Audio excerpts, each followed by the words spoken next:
BNP অনেক একটা বড় সংগঠন, বিএনপির মধ্যে যে কোনো আভ্যন্তরীণ কুন্দল নাই আমি অস্বীকার করব না, তবে হাতে 5 আঙ্গুল সমান থাকে না, একটু টুকটাক হয়।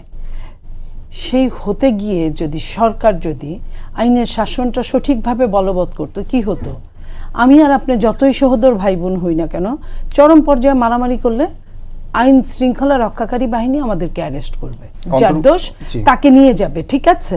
অন্তর্কোন্দল কি আসলে ডক্টর ইউনূস থামাবে নাকি? না না, আইন শৃঙ্খলা দল তো অবশ্যই থামাচ্ছে, দল আপনি 3000-এর উপরে বহিষ্কার করেছে, তো দলের মতো শাস্তি দিচ্ছে, কিন্তু আমাদের হাতে তো ক্ষমতা নাই। তো যে কারণে দলের নেতারা হয়তো বা আগে যে ভয়টা পেত যে অ্যারেস্ট করানো যেত, সেটা তো এখন করানো সম্ভব না, আমরা পারি না, এটা করতে পারে সরকার।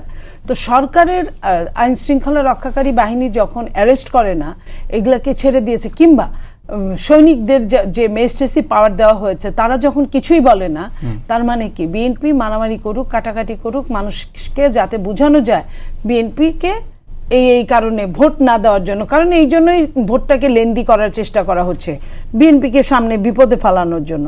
তো এইগুলা বিপদ কিন্তু মানুষ বুঝে।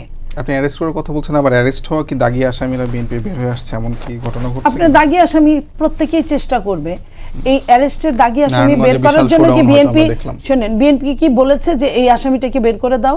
নট অনলি নারায়ণগঞ্জের শোডাউন, আপনি শীর্ষ সন্ত্রাসী বাংলাদেশের সর্বোচ্চ শীর্ষ সন্ত্রাসীদেরকে কিন্তু এই 5ই আগস্টের পরে ছেড়ে দেওয়া হয়েছে, আপনার ফাঁসির আসামিকে ছেড়ে দেওয়া হয়েছে, আপনার এই ধরনের অনেক মানুষকে ছেড়ে দেওয়া হয়েছে, যে কারণে বাইরে অনেক অস্ত্র লুট হয়েছে, সেই অস্ত্রগুলো কোথায় কোনো খবর নাই, এর উপর শীর্ষ সন্ত্রাসীদের ছেড়ে দেওয়া হয়েছে।